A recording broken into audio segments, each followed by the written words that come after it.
What kind of faith looks death in the eyes and refuses to blink? This is the story of Daniel in the lion's den, but not the simplified version most people remember. This is the story of pressure, power, fear, and an unshakable trust in God that refused to bend, even when obedience meant certain death. And by the end of this story, one truth becomes impossible to ignore. Daniel's faith wasn't built in the lion's den. It was revealed there. Before the lions ever roared, Daniel's faith was already under pressure. Daniel lived during one of the darkest moments in Israel's history. Jerusalem had fallen. The Babylonian Empire had invaded, destroyed the city, and carried its people away into exile. Daniel was still young when he was taken from his home.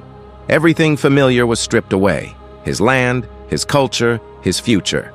He was forced into a foreign empire that worshipped false gods and demanded complete loyalty to its kings.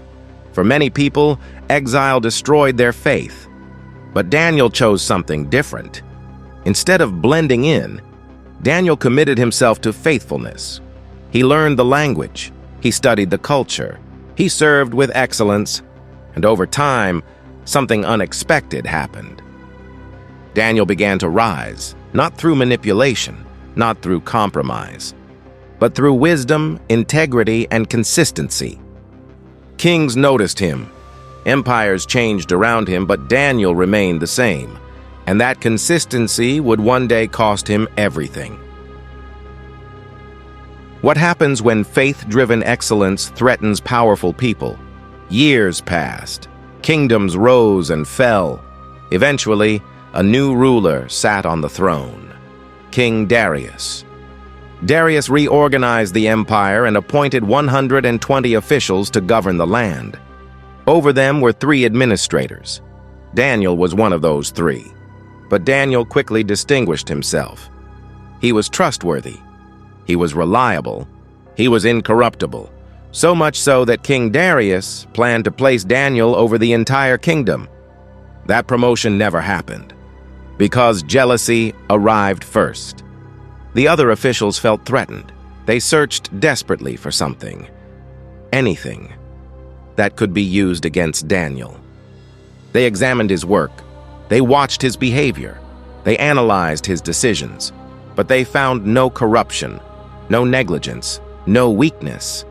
And that frustrated them, so they reached a terrifying conclusion. The only way to trap Daniel was through his obedience to God.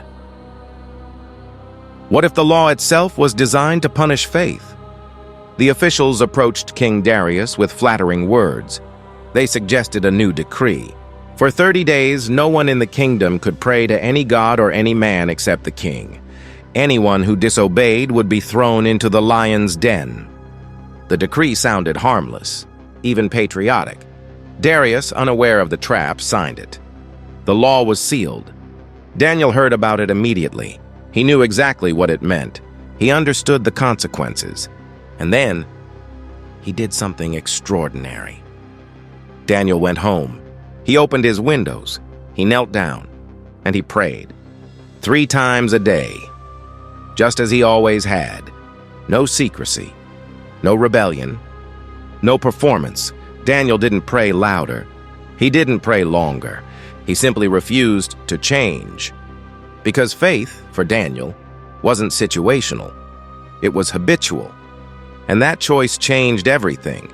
What kind of courage keeps praying when you know you're being watched? The officials were ready. They caught Daniel praying and immediately reported him to the king. When King Darius realized what had happened, his heart sank. He respected Daniel. He trusted Daniel. All day long, the king tried to find a way out. But the law of the Medes and Persians could not be undone.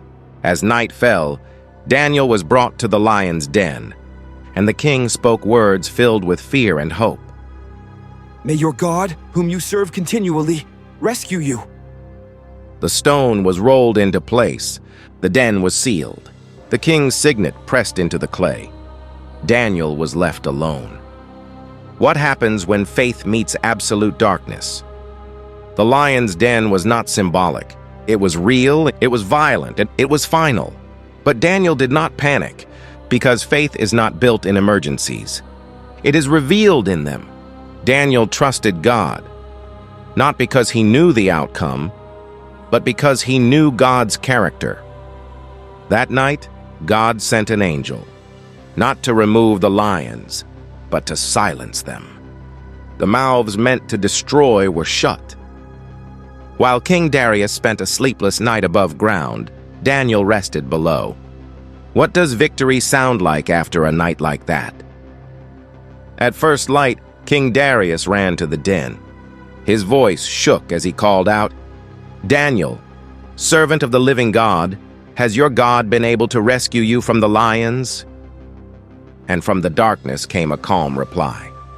"My God sent his angel, and he shut the mouths of the lions. They have not hurt me because I was found innocent in his sight." Daniel was lifted out. Not a scratch, not a wound. The power of God was undeniable. Why does this ancient story still matter today? Daniel's faith didn't just save his life, it changed a kingdom.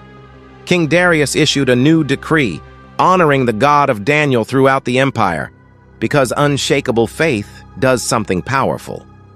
It turns trials into testimony. It turns fear into faith. It turns observers into believers.